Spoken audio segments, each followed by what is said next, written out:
Իրական մեր ժողովրդի մոտ ես ինչ հիշում եմ, այդ լավ բան անելը միշտ այնց հետագայում լավ հեշտ ձևով քաղաքական կապիտալի է վերածվել։ Ու ինձ թվում է, եթե Ծառուկյանը ասենք տենց մի քիչ է սպասի կոպիտ ասած, այս քաղաքական աղմուկին ինչքան շուտ միանա, այնքան իր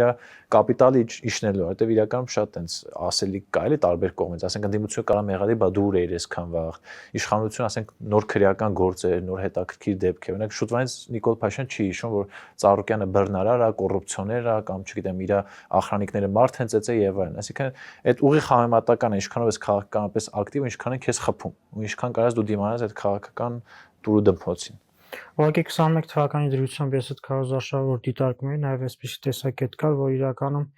21 թվականին ինքն իր արժեվ խնդիր չի դրել խորհրդարան անցնելու,